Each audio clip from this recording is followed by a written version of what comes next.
Hey everyone. So I did a tutorial some time ago on the basics of how to draw trees, but I still get a lot of questions on how to make trees appear to have depth, to make them appear three-dimensional. So in this video, I'm going to share some simple tips with you that's useful to keep in mind that will definitely help you to give depth and volume to your trees.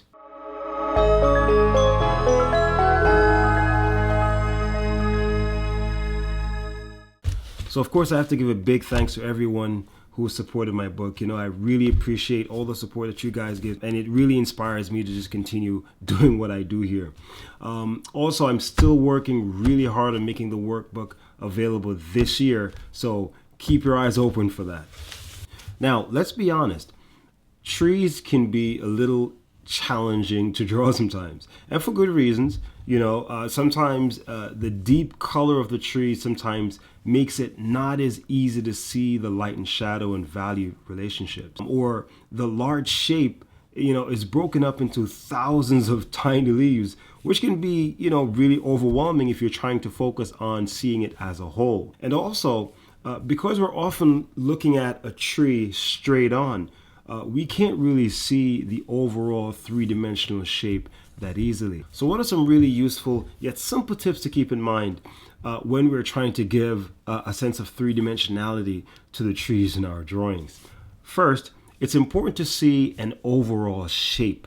Now, sometimes this is challenging because the tree may, spread in different directions. You may have branches here, groups of leaves there. You may have it be really sparse with leaves or really thick with trees comes in many variations and forms. So sometimes it's really challenging to see an overall shape, but try to see an overall containing two-dimensional shape.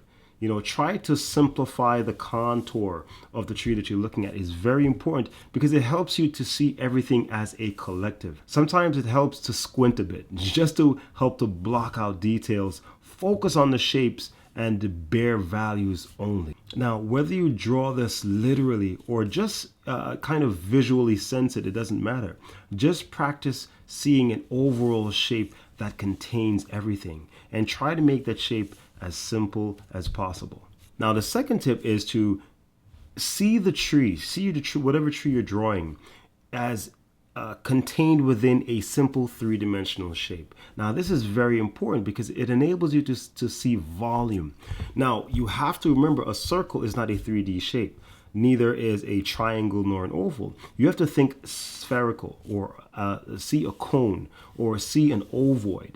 Think of its three-dimensional shape, distinguishing the parts that are closer to you in front and distinguishing them from parts that are further in the back or to the sides. Think also in terms of overlap. Overlap in value and contrast is very important as well, because what passes in front and what is behind, those are the things you have to think about, and then what is it that's different in value and in contrast with what's in front and what's further behind you. So you pay attention to the leaves that are closer to you, like in the front of the tree, and try to pay attention to those that you can see being overlapped. Is there a difference in value? Those are the things you have to exaggerate and highlight. And you have to remember too, creatively, those differences may be subtle, but your job as an artist, you're translating that information to a two-dimensional surface. So you may have to exaggerate that to enhance the illusion of three-dimensional space. So you have to help the drawing. You have to enhance things. So someone looking at your drawing will try to interpret that in the way that you intend. Now, the third tip is to see the leaves in terms of groups. See them as groups or as clusters, all connected to the overall body of the tree. Now, this is important because the clusters of leaves must appear as though they are attached to a body, to the body of the tree.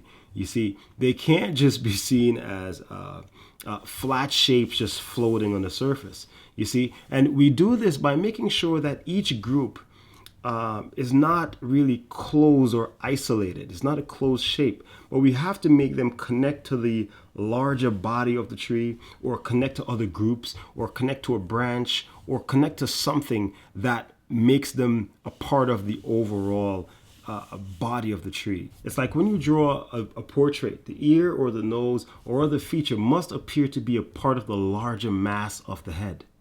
They cannot be seen as an individual part that's just pasted on. It has to seem like it's fused within the mass of the head. The lips must seem a part of the face, not just attached onto the face.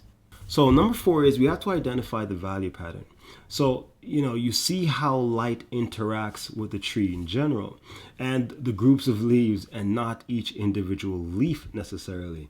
All right. So this means we try to identify the direction of the light source. So if the light is above and to the right, for example, then that means the shadows will most likely form to the bottom and to the left. All right, so always opposite. If the light is here, shadows are here. If the light is here, shadows are here, and so on.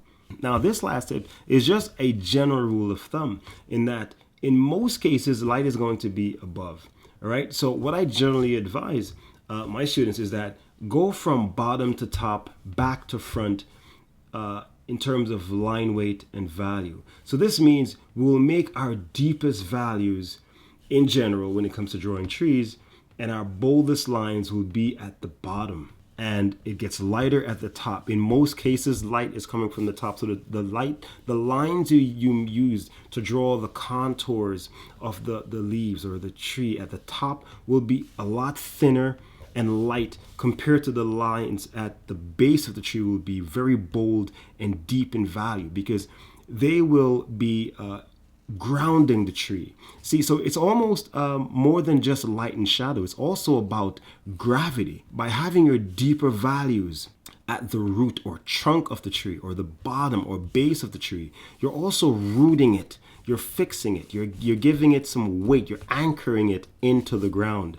And of course, this must complement and enhance the value pattern that we identified earlier about where is the light source, you see. So that means, having the values go from back to front and bottom up. It also, complements the whole idea of light being from the top or either side, and this will also help to really create that sense of volume and three-dimensionality. Okay, everyone, so I hope you found something in this video that you liked, especially something that you can apply to your own work. And if you did, please remember to give the video a thumbs up. And if you haven't subscribed already, please remember to subscribe so you won't miss any new uploads. And again, thanks for watching. Keep practicing, and I'll see you in the next video.